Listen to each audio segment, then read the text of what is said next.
We'll chant Om 3 times, followed by invocation shlokas. Inhale deeply.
Sahana bhavatu, Sahanau bhunaktu, Sahaviryam karavavahai, Tejasvinavadhitamastu ma vidvishavahai. Om Shanti Shanti Shanti. Harihi Om Sri Gurubhyo Namaha. Harihi Om. Samasta Jana Kalyane Niratam Karunamayan Namami Chinmayam Devam Sadgurum Brahmavigvaram Sadgurum Brahmavigvaram. Good morning, everyone. Hari Om. Welcome on a Sunday morning or a Sunday evening. So, we are going to start Tattva Bodha. Now, I know like many of you came from different aspects of different satsangs and groups. So, in each of the satsangs, I conducted in a different manner. So, let me just quickly go through how we are going to conduct this. Tattva Bodha is a Shravana Grantha. So, in our Vedanta, we have Shravana, Manana, Nididhyasana type books. So, for example, the people who came from self-unfoldment class, that is Manana Shastra, which means you kind of know the subject already. So what does it mean to me is the more important aspect. Whereas in here, the focus is more about a knowledge that is being shared from whatever is in the scripture. So here it is, the question is that I don't understand what it means is the type of questions is what we look at mostly. That is number one. So whenever you have a question, please put it in the chat message right away so that way I can respond to the question directly immediately. Okay. Now, let me tell you a little bit about myself, and then we'll talk about the book, the author, and then get into the book. So for those who don't know me, my name is Venkat. I've been with Chinmay Mission for about 25 years now. I'm doing the study group moderations for about 15 years and conducting satsangs for about 10 years. About 3 years ago, between 21 and 22, I have attended a residential Vedanta program from Chinmay Mission International Foundation in Kerala.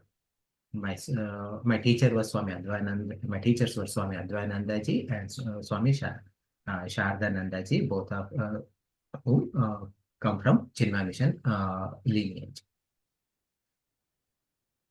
That is about me. Okay. Now, the text we are going to cover is called Tattva Bodha. Now, and the book is written by Adi Shankaracharya ji. Now, Adi Shankaracharya ji is regarded as the usually father of Advaita Vedanta. But the reality is, Advaita Vedanta was not propounded or like is not originated from him, but he just made it more popular. But it was there even in our Upanishads. All of our Upanishads talk about Advaita Vedanta. The are Upanishad Shastras are primarily uh, very difficult to understand and very difficult to follow. Because they are very difficult to understand, difficult to follow, there are several introductory books were written. Okay. So our Pramana Granthas, in the sense for us to understand any of our scriptures, are Vedas. Within Vedas, we have Karma, Upasana, and Jnana. So Upanishads contain this Jnana portion.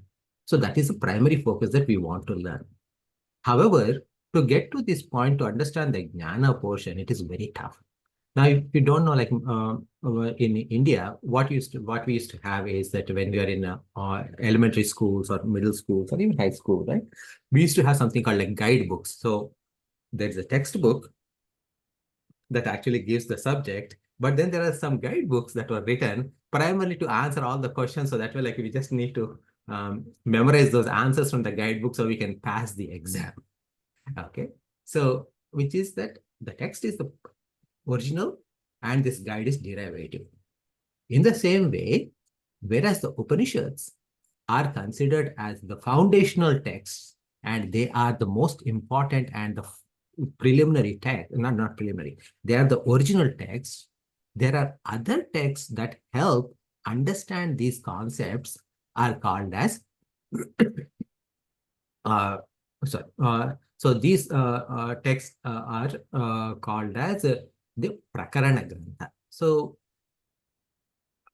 here, when we talk about Shastra, okay, Shastra is talking about completely Ashesha Artha. Ashesha Artha means without leaving anything, and it expounds Pratipadikam. So it expounds comprehensively on subject is Shastra. So the Shastra Grantha has one purpose or Eka Prayojanam, that is associated is that to teach Brahma Vidya. Okay. Now Brahma Vidya, what is Brahma Vidya, etc. will come to learn in this one. Okay. Now Prakarana Grantha's goal is it is associated with some aspects of Shastra, one or more aspects of Shastra, and but not forgetting the essential goal of Shastra, the essential goal of Brahma Vidya. So pretty much all of these Prakarana Granthas deal with Brahma Vidya, but they may not focus on all aspects of it, but they may cover either as an intro, they serve as intro text, or they serve as focusing on one aspect. Okay, so now, so what does this this Vedanta cover? Okay, Vedanta covers different aspects, as in first, who is. So Vedanta covers 6 different topics. The first topic is Adhikari. Adhikari means who is the qualified student. So Adhikara Nirnaya is done in Vedanta. Then once you are a qualified student means one who is interested in to learn Vedanta. Okay, once you understand that, then how does he approach Guru? Okay, what is the quality of Guru and what is the initial interaction between the student and teacher? This is what is described in Guru and Guru Upasadana. Guru Upasadana means it is reaching out to Guru is Guru Upasadana. So this is the second aspect. So first aspect is who is the qualified student. Now that I think I'm a qualified student, how do I approach Guru? And then the third one is Mahavakya Vichara. Mahavakya Vichara. Vichara means thinking about Mahavakyas. What are these Mahavakyas? Okay. In every Upanishad, we talk about the relationship between me and God. And what is the essential relationship between me and God? Because even if you forget about Upanishads, Vedas, etc., whenever we sit, whenever we introspect, what happens is that we have a question. Who am I? What is this world? Who created this world? These are the three fundamental questions that come. And these three fundamental questions ask about the nature of myself, the nature of world around me, and the nature of the creator who created this world around me. So now there's an interesting aspect. For me, anybody and everybody around me is world. Now for each of you, I am that part of that world. So if you look at in a proper way, it is not like three entities like me, world, and the creator. It is simply me and creator along with his creation. Okay, so these are the two aspects. So who am I and who is this creator and what is our relationship? Now, our Vedanta says there is no essential difference between you and the creator because you and the creator are one and the same. When that is said, what you call like all hell breaks loose. How come I, who is a limited individual, a limited being, am same with the entire creation and the creator? Then that means that whatever the statement has been made, you and creator are one, you and the creator is one and the same, that needs to be understood. So that understanding, that analysis of how me as an individual and the whole creation as a macro cosmic thing are one and same, that analysis is done as part of Mahavakya Vichara. Okay, this Mahavakya is whichever is saying whatever Vakya means sentence or a phrase, it is not even sentence, which says that you and universe are one and the same. Okay, so for example, some of the popular ones are Tattvamasi, you are that. Aham Brahmasmi, I am Brahman. I am Atma Brahma, I am Brahman. Prajnanam Brahma. Okay, that means consciousness is Brahman. So these are some of the popular ones, but not just four. Okay, these are not just these four. Okay, these are the more popular ones. Any sentence, any phrase in Upanishads that says that me as an individual and Brahman as a whole are one and the same, that is called as a Mahavakya. So pretty much our Vedanta covers about what this Mahavakya Vichara, meaning analysis on this Mahavakyas. So this is the essential, most essential part of any Vedanta. So we talked about who is the qualified student, how does he approach, and analysis of Mahavakyas. Now, again, the fourth one is the somewhat related to the third one, which is Aikya Nirodha Parihara. That means resolution of the objections. So that means it is related to, oh, when you say, I am Brahman, how can I be Brahman? Let me explain. So that resolutions of the objections or objection handling is what we call as Aikya Nirodha Parihara. Then it also talks about, now, if this is the case, why don't everyone can understand what do I need to do to have this experiential understanding is what we call as sadhana. Sadhana means practice or our day-to-day, what do we need to do to get to this point. So that is Shravana, listening, Manana, meaning reflecting on what we heard, Nididhyasana, meaning meditating, and Abhyasa means practice. All of these are part of sadhana. And then finally, Phala. Okay, what is the result of this knowledge? Okay, the result is Mukti. Mukti means liberation. There are different types of muktis. Jivan mukti, meaning liberation while we are alive. Videha mukti, meaning liberation after death, then Krama Mukti. Krama Mukti means it is liberation in steps. Okay, so we'll go into all of this later on. So all of these 6 different categories are covered in Vedanta. Now, because all these 6 topics are covered in Vedanta, not all these 6 topics are covered in each of these texts. Okay, so for example, the book that we are going to cover, Tattva Bodha, is going to talk about Adhikari, meaning qualifications.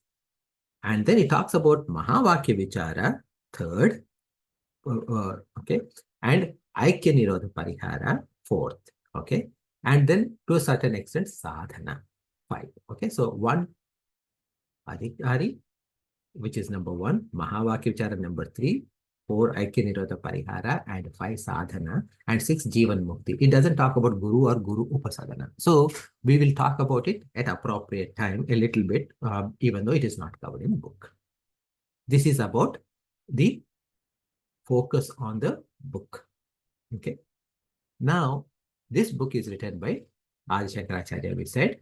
Okay. Adi Shankaracharya ji has written several books. The last I know was about 200.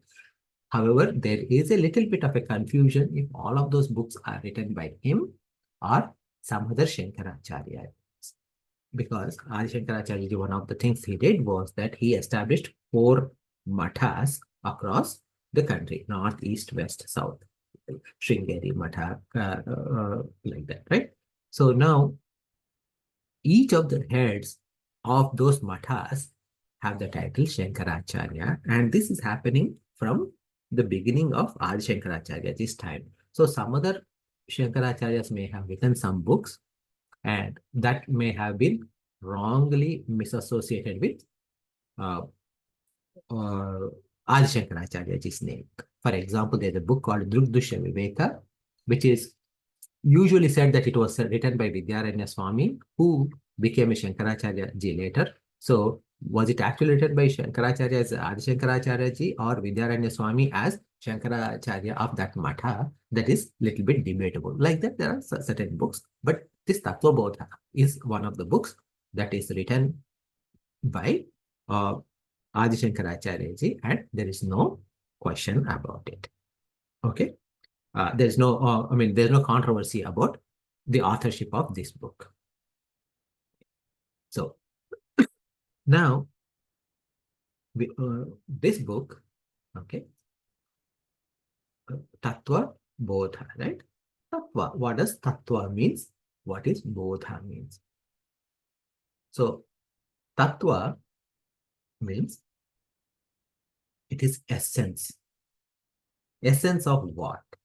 And and Bodha means teaching. So it is teaching the essence. It is teaching essence of what? That is the question.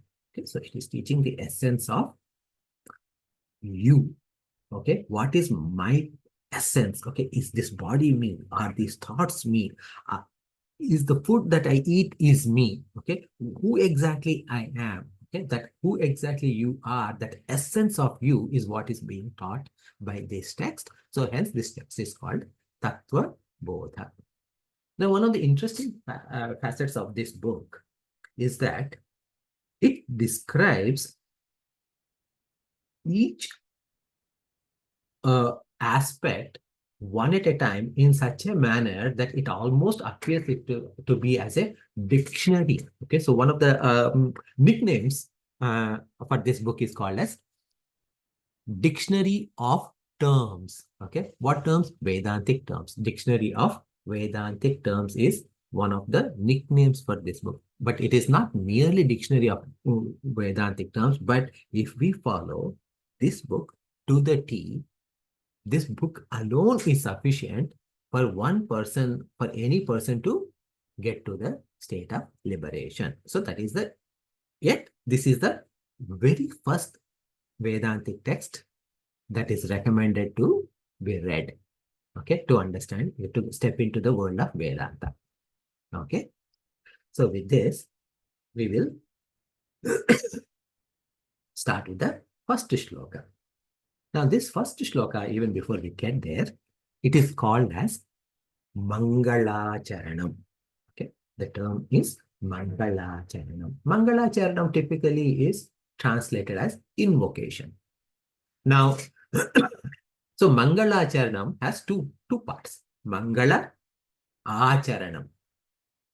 Acharana means to do something. Okay, so Mangala Acharana means Mangala means auspiciousness. So Mangala Acharana means performing something that is very auspicious. So when we are studying Vedanta, what is the Mangalacharanam is invocation of Guru or invocation of Bhagwan is called, considered as Mangalacharana. So usually most of the Vedantic texts start with Mangalacharanam. Why? Because remembering the Lord will remove any sins, it is said, and the author invokes the Lord so that there are no obstacles in completing the task. Now, when is this book considered complete? Okay, when is this book considered successful? When is this endeavor is considered successful? Now, last week, actually, earlier this week, I was reading news that both conservative and liberal justices of US, they all had sweetheart book deals of millions of dollars. So the idea is that someone want to influence them. The best way to influence them is to bribe, and the most legal way to bribe is simple. You donate $1 million to a publishing house. Publishing house says that, okay, Mr. Justice or Mr. Politician, whoever, right? You write a book and we send a guy to you, and that guy spends a couple of months with this justice, whoever, right? And make some notes, and he writes the book. Okay. And the book is published. The book is sent to a few libraries because he's a public figure. And whether the publishing company makes money or not, they got the money from the donor, and that is passed as remuneration to the author. So in those cases, when was the book successful? The moment that person received the final payment of $1 million or $2 million check, that book is considered as successful. Okay. Now for Adi Shankaracharya ji, unfortunately or fortunately, nobody was, there's no sponsor or anything like that. Okay. So when he is writing this book, when is it considered successful? When is this book considered successful? Is simple. When the knowledge, it is not successful when the book is complete, but when the book reaches a seeker's hand and seeker gets the message of understands the content of the text, that is when the book is considered complete. So now for me as a seeker, for me as a student, what I need to do is that I want to get the real essential meaning of this text into my head without any misinterpretations, without any misunderstandings, because it is always better not to know something than knowing something incorrectly. Okay. If I don't know something, okay, I don't know anything about it, forget about it. But I misunderstood something, and then I think that this is the correct thing, that I get into a lot more problem. So as a student, I should also invoke that Mangalacharanam so that I can comprehend it properly.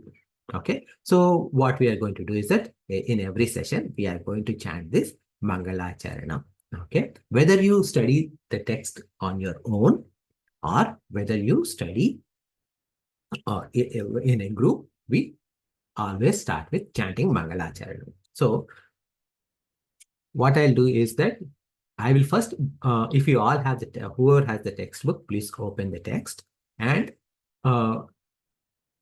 I will first break down the words and then I'll ask one of you to repeat after me and everyone else go on mute and repeat after me.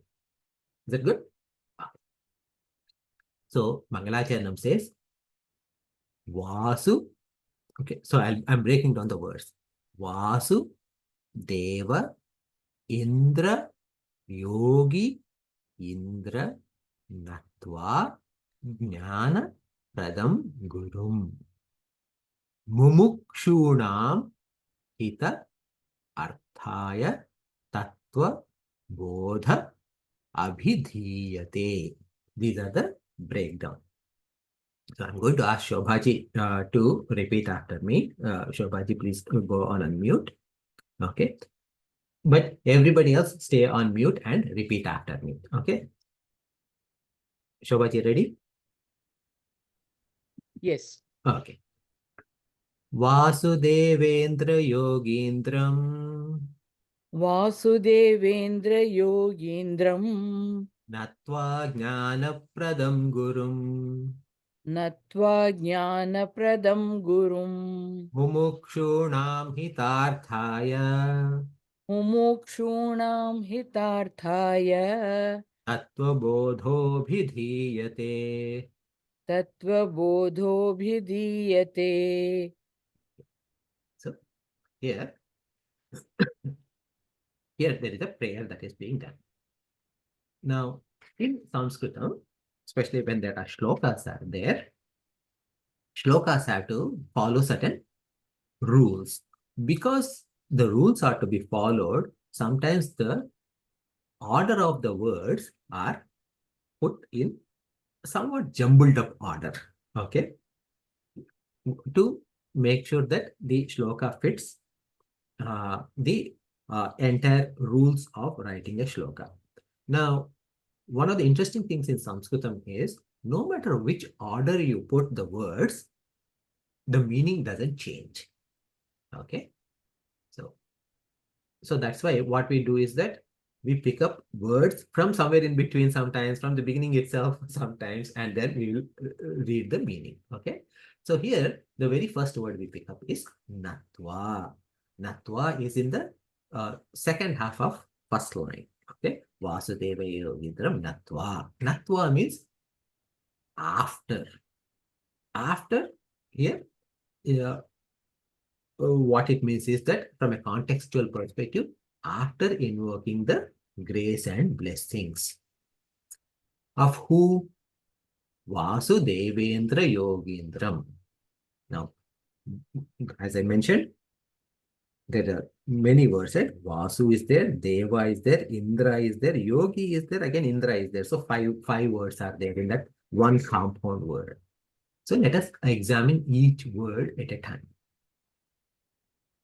Vasu is something like, I mean, you probably heard, many of you may heard Vasudeva or Vasudeva.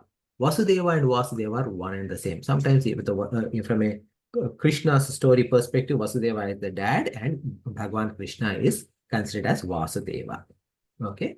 But Vasu or Vasu, what does it mean is Vasati iti Vasu, meaning Vasati. If you know, like if you go into to Tirupati or anywhere, any pilgrimage places back in the day, the chowtry where you stay was also called as Vasati.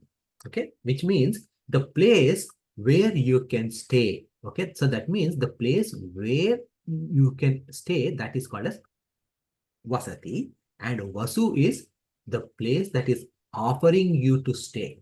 So, which is in this context, it is space. Okay, we all exist in space and this space is everywhere. So here, basically, Vasu is representing the space or the existence of entire universe, which is again from a one who knows Vedanta a little bit. This is referring to the Sat aspect of Sat Chit Ananda aspect of Brahman. So Vasu is referring to space, okay, or existence, not space, existence. Now, Vasu we understood, or Vasu we understood as existence. Deva is the second word. Deva means, like if you see any comic books about a picture of a Deva, or even if you look at old picture movies about Deva, like wherever there is a celestial being is there, what is that one that differentiate between a Deva and a human being? Was that there is a light emanating from all over. Okay, why did they have to put that light behind all these Devas? Is because the actual meaning of Deva is illumination. Okay, illumination is the meaning of Deva. So illumination is another nothing but consciousness. So here Vasu is representing Sat aspect, Deva is representing Chit aspect, Chit or consciousness. So Vasudeva, in a simple word, also is representing Bhagwan Shri Krishna. Okay. So Vasudeva is talking in terms of Sat plus Chit, and then Indra. Okay. So Indra means we all know he is the ruler of gods. So that means Indra means Lord. Okay. So Vasudeva, as like some today's this part is going a little bit probably beyond to some of you if you are not exposed to Vedanta. Okay. It won't be this stuff later on, but let me say this, right? Vasudeva as Brahman is Satchit. And then Indra meaning as Nirguna Nirakara, Satchit Ananda Brahman.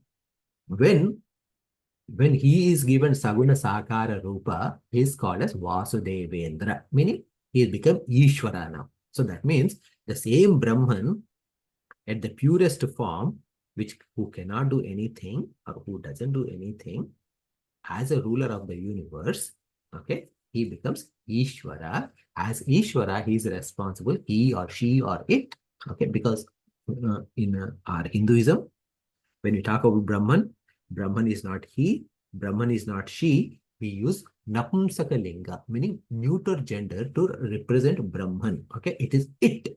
Okay, so Vasudeva as a ruler, he is the creator, sustainer, and destroyer.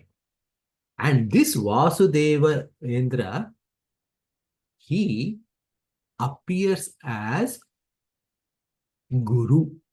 Okay, and he becomes Guru of all yogis also. I mean, he's the Lord of all yogis also. Yogi Indra means Lord of all yogis. He becomes Guru, and so my Guru, whoever is my Guru, he is none other than Vasudevendra. Okay, so my Guru and Brahman are one and same.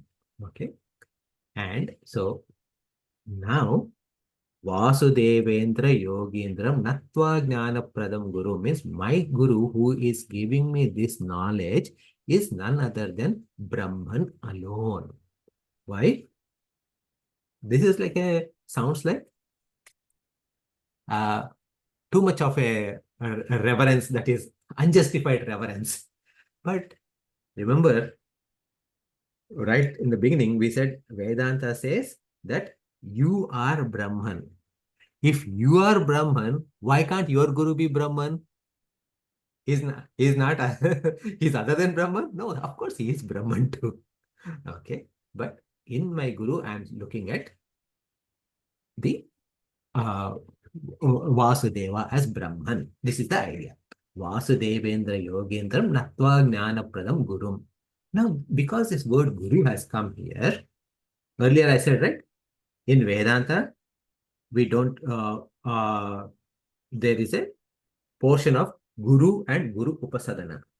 And this book doesn't cover Guru and Guru Upasadana. So I just want to take a 2-minute detour to explain what Guru is and what Guru Upasadana is. Okay. In Sanskritam, every word, every letter has got a meaning. So here, Gu represents the Andhakara means darkness. Ru represents the removal. Okay, so Guru is one who removes the absolute darkness. Okay. Now, that is Guru. Now, what is the quality of Guru is he should have two qualities. Okay, a Guru must have two qualities, most important qualities. One is Brahmanishtha. Brahmanishtha means he himself must be realized. Okay, this is the first and foremost quality. If he is not realized, he is not Guru. Okay. Only a realized master can be a Guru, not necessarily a Guru. Only a realized master. Okay, that is requirement number one. Because then there's other requirement. What is other requirement? He needs to be Shrotriya. Shrotriya means he can talk and explain. Because there are so many Mahatmas who are realized Mahatmas, but they are unable to teach. So they cannot be gurus. They are realized Mahatmas. They are praiseworthy. They are worship-worthy, but they are not gurus. Okay. However, when that realized Mahatma, when he is able to teach and he is able to take the Shishya, the student, from the darkness to the light and ensure that the student also has a path and means to realization, then such a guru, such a person is considered as guru, unless otherwise he is not a guru. Okay. Now this is about guru. Then I also said we'll talk about guru upasadana. Okay. Now approaching a guru. Okay. So in this approaching a guru, we're talking about Upanishads in the beginning. Okay. So we have several different Upanishads. Okay. It is said that there is a Upanishad called Muktika Upanishad, which talks about, which lists all the known Upanishads, which are about 108. Okay. Among these 108, 10 of these Upanishads on which are used by, first of all, first and foremost, Veda Vyasa Bhagwan. Okay. And then later on, Adi Shankaracharya ji wrote commentary on 10 of these Upanishads, and hence these 10 Upanishads are considered as Mukhya Upanishads, or it is said that it is they are main Upanishads, and the other ones are secondary in nature. It doesn't mean that they are secondary because they are somewhat inferior or something. It is just because by reading these 10 Upanishads, pretty much 99.9% of the Vedic knowledge is understood. I mean, Vedantic knowledge is understood. Hence, you can skip those. That is the idea. But it doesn't mean that they have lesser value or anything like that. Okay. So one of those Upanishads is called Prashna Upanishad. So Prashna Upanishad. In Prashna Upanishad, the 6 seekers, they have questions about Vedanta and the existence, etc. They approach a teacher who is in forest, who is like he needs the bare minimal needs, and approach and say that, and they tell him that, hey Guru, we have these questions. They did not say what questions are there. They say simply, we have some questions. So now the teacher said, okay, you do one thing. You stay in my ashram, in my kutyar, within my vicinity for 1 year and do service. After that, you ask me questions. If I know the answer, I will tell you the answer. So nothing is guaranteed. Okay. Whether the teacher knows the answer or not, nobody knows. And these people, these 6 people, they stay in the ashram for a whole year, and then they ask the questions, and the Guru answers all those questions. Now, if you look at this thing, right? Was the guru on a power trip? He could have simply answered these questions right on day one. Why didn't he answer on questions on day one? Okay, this is a question that we have. Now think about this. If, imagine a situation. I'm in India and I'm visiting India and I go to a village. There, the milkman came home and he was pouring the milk. And I'm okay. And he asked me a question. Oh, by the way, what do you do for a living? I say, oh, I'm in IT. IT, what is it? Oh, computers. Oh, computers job. Okay, good, good. It's done. Now, then later on, I find I see a childhood friend in India, from India, and he asks, why, what are you doing nowadays? Oh, I'm in software engineering. Okay. Oh, okay, got it. Thank you. Okay. Then I come back to US and meet a colleague who I did not meet for about 15 or 20 years. So he asks, hey, what field are you in? Oh, what are you doing nowadays? Oh, I'm in cybersecurity. Okay. Then my colleague asks me, what are you doing now? Oh, I am tracing DNS packages and okay, I'm not in cybersecurity, so I could say gibberish, but okay, I'm tracing DNS packages and I'm trying to find what is a bot traffic versus human traffic. Now, which of these answers are correct?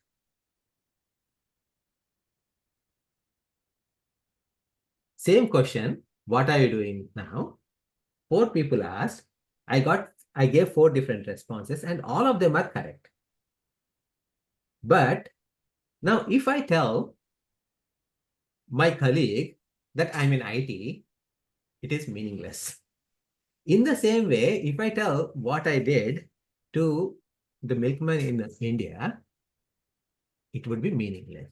So what happened is the answer is based upon who is asking the question. For us to understand who is asking the question, so the person who is answering should know who is asking the question. So there should be an intermediate, a good understanding between the one who is asking the question and who is giving this answer. Now, in this 1 year, when these seekers are working for the guru, what is happening? Guru is observing what are their strengths, what are their weaknesses, what do they know, what they don't know. All of that is being observed. Now, at the same time, what happened is that these students, they are completely reliant on their master. Okay, the master is the one who is feeding them. So they don't have a side job or anything like that. Okay, so now they see the grace of the guru, and then it doesn't mean that okay, 1 year they did nothing and like they are attending probably satsangs, etc., and he is building their base of the Vedantic knowledge so that their understanding is getting better and better over a period of 365 days. And finally, and when this is happening, what is happening to their question? Their question is also being refined in their head. The original question that they came with 1 year ago versus the question that they are going to ask could be entirely different because they have got a lot of newfound knowledge. With this knowledge, with this clarity, when they ask the question, the guru knows from what is the standpoint they're coming from and gives the answer. So that is why the guru asked them to stay there for 1 year. So this guru upasadana, why is this important is that typically what we do is that, oh, I heard about this book, I need to read this. I read this, I kind of understand, but I don't really know what the author meant. Okay. Author may have meant something, but based on my personal understanding, I may misinterpret in a different way. Or I watch a YouTube video on something and It is great, it is good, but what exactly he is saying versus what exactly I am interpreting may be two different things. Okay. So in this case, what happened is that in this Guru Parampara, when Adi Shankaracharya ji wrote a text, okay, he has explained the purport of this text to his Shishyas. And that Shishya, those Shishyas again explained to their disciples. And like that it is going on. This Guru Shishya Parampara, meaning the lineage of the teacher and the student, and the teacher and the student are coming down, right? So that way, that knowledge did not deteriorate too much. Okay. But also the other thing that happened is that when they worked, the students worked for Guru for 1 year, there is another factor that is called a Shraddha or Vishwasa, meaning faith on the Guru has developed. I have observed this Guru for past 1 year. He never meant to do something that hurts me. Everything that he did was meant for my progress. So he has my best interests, meaning my best interest, not what I like, but what I should get. Okay, he has my best interest and he is not going to deceive me. This kind of a thought is there. So at that time, whatever the Guru teaches, there is a implicit Shraddha in the students. So this is the role of Guru and Guru Upasadana. Okay, so Vasudeva. Okay, so this is about. So now coming back to our shloka, Vasudevendra Yogendram Natva Jnana Pradam Gurum. So my Guru is Brahman. My Guru himself is Ishvara. Okay, having this thought. Okay, and now also it so happens that Shankara, who is writing this shloka? Shankaracharya ji is writing. Now Shankaracharya ji's Guru's name is Govinda Bhagavat Pada. Okay, and Govinda, if he is looking at Govinda Bhagavat Pada as Guru, Govinda or Vasudeva are one and the same. Okay, so there is a invocation of Bhagwan as Brahman when it said Vasudeva. When it said Vasudevendra, okay, Bhagwan as Ishvara is also thought about, and his Guru also has been thought about. Okay, and with getting, so now invoking the grace and blessings of my Guru and my teacher. Okay, that is the meaning of that first line. Mumukshunam hitarthaya Tattva Bodha abhidhiyate. So Mumukshunam means hitarthaya. Hita means for what called like for benefit. Okay, artha.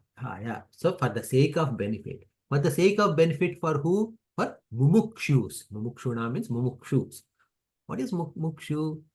Mukshu means a seeker who is seeking the liberation. Okay, so the moksham ichuhu mumukshuhu is said. So that means one who wants to get moksha, one who is desirous of moksha is considered as mumukshu. Okay, and for the benefit of such seekers, Tattva Bodha abhidhiyate.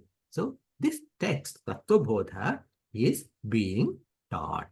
Okay, so now, so this is the shloka.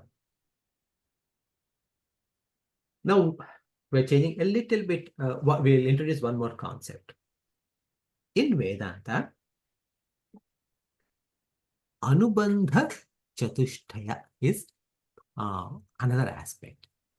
Anubandha Chatushtaya. Anubandha is associated with, related to. Chatushtaya means fourfold.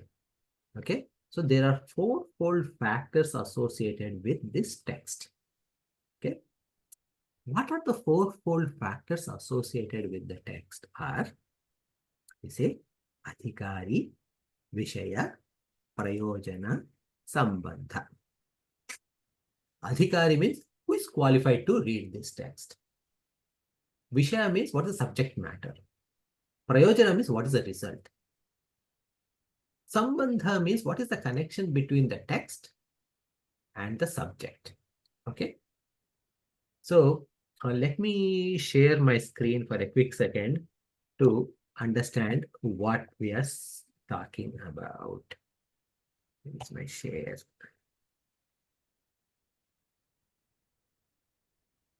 Can you see the screen? No. No, not yet. Not yet? Oh, sorry. How about now, Pawan? Yes. Yep. Okay. So mathematics grade 7. Yes. Exactly. Okay. So now you see this text, right? Okay. So when you see this text, what happens? I understand that it is a mathematics text and it is meant for grade 7 students. So that means that the students who are reading this text, they should have completed 6th grade, right? So the qualified is 7th graders. The subject is math. And what is the benefit? Common core edition. Common core edition means wherever common core exams are conducted, there so that means that the student is likely to pass common core edition math test when he or she reads this text, right? So all this information is there right in the text. Okay. Now let me show you one more. Okay. So in this, okay, it is a text from. Okay, yeah. So this is a text called Leelavati. Leelavati of Bhaskaracharya. So the author is Bhaskaracharya. Book is written by Leelavati and it's a commentary is there. Now, if you already know what Leelavati is, then it's a different story. Otherwise, if you don't know what Leelavati is it a book about a girl named Leelavati? Is it a book about girls that should be read by boys? Or is it a book meant for girls to know about boys? Or what exactly is that? So many questions are there. Now imagine, remember back in those days, our books were all written on Talapatra Granthas, meaning on palm leaves. So we did not have front cover, back cover, cover page, of introduction, publisher's note. None of those were written. Okay, so what do you make out of this? Okay, unless you see this one, right? So, the same book is published by Chinmay Mission, where it says part 1 arithmetic and algebra, part 2 geometry, first degree intermediate equation permutations. Now I get it. What is this book about? Okay, so this book is for someone who is probably middle school level. Okay, and by learning this, they will learn about arithmetic and algebra, etc. All of this information is gathered now. But back then, okay, so back then, this kind of knowledge was, this kind of book cover concept was not there. Because this kind of book cover concept was not there, what happened is that in the very first shloka, okay, the author has two options. One is write about what this book is about, or describe all of that in first shloka itself, so the reader doesn't waste their time. Okay, so now here what happened is that in the Mangalacharanam, Vasudevendra Yogindram Natva Jnana Pradam Guru Mumukshunam Hitarthaya Tattva Bodho Vidhayate. So that means after invoking the grace and blessings of Bhagwan and my teacher, for the sake of mumukshus, for the sake of those seekers, I am teaching Tattva Bodha. Okay. So in this case, who is this book meant for? It is meant for seekers, mumukshus. What is the subject? Tattva Bodha is being taught. And what does mumukshus want? Moksha. So what is the result? If it is going to benefit mumukshus, what is the result of reading this book? Moksha. Okay. And because in this particular case, the name of the text and the subject of the text are similar. Okay. Whereas in Leelavati book, we just saw Leelavati, the text has nothing to do with the subject. But why did the author put Leelavati? Is that the author's daughter's name was Leelavati and she was very smart and he wrote that book for her. That's why that book was named as Leelavati. Okay, so, but in this case, Bhagavan Shankaracharya doesn't have any attachment to a girl, a baby girl or something like that. Rather, he has attachment to all seekers. So he has named it as Tattva Bodha. So the relationship. So what is this text? The Sambandha is an interesting part. Sambandha is connection between the text and subject. The text is acting as revealer, and which is, and the subject is that is being revealed. So in this particular case, the revealer text name is Tattva Bodha and the subject is also Tattva Bodha. So these are the four aspects that are covered in first shloka itself. Okay. So here we chanted Vasudevendra Yogendram Natva Jnana Pradam Gurum Mumukshunam Hitarthaya Tattva Bodho Bhidhiyate. Okay? So with this, we understood Mangalacharanam, we understood Anubandha Chatushtaya, which is the fourfold association between the Adhikari, Vishaya, Prayojana, Sambandha.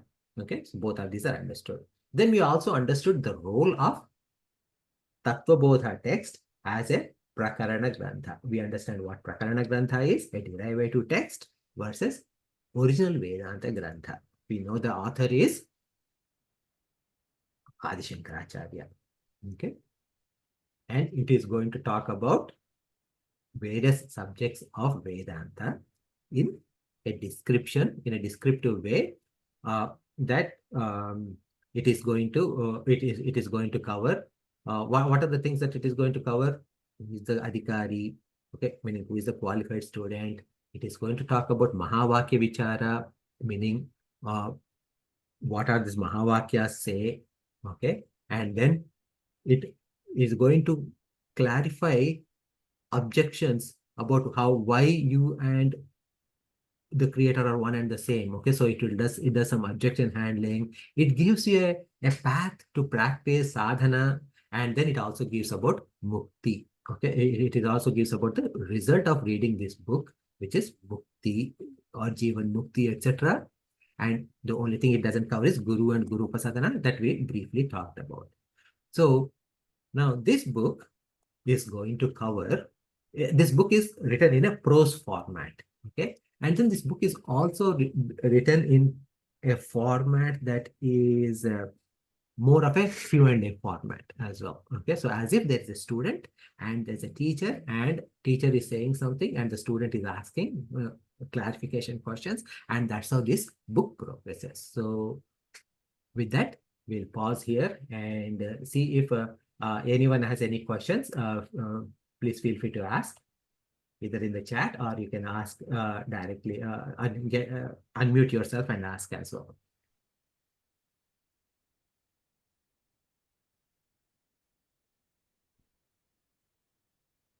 Venkat. Yeah.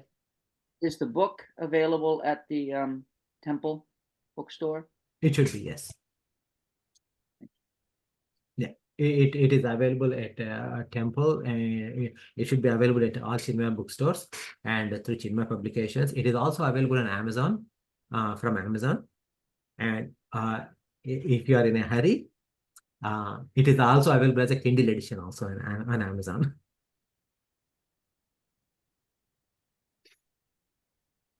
Thank you.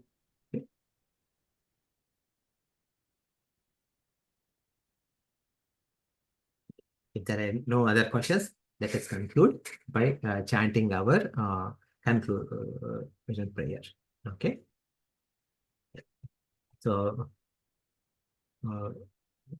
Satyaji, she sent a message here that it is available as a PowerPoint presentation at a location. So you can take a link, copy that link before we close. So because once I close, that link is gone. Okay.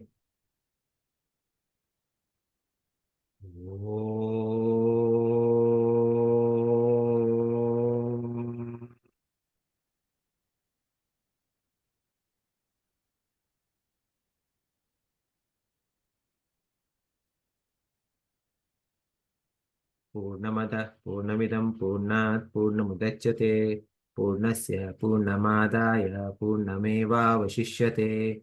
Om Shanti Shanti Shanti. Harihi Om Sri Gurubhyo Namaha. Harihi Om. Thanks everyone. Have a great rest of the day, and we will see next week at the same time. Thank you. Thank you. Hari Om. Hari Om. Thank you. Hari Om. Thank you. Om. Venkatji, I had not heard Tattva Bodha at all. For the first time, I'm listening to it, and you did such a great job to start off. Thank you. I'm glad I did join. I'd never heard Tattva Bodha. Thanks, Shobhaji.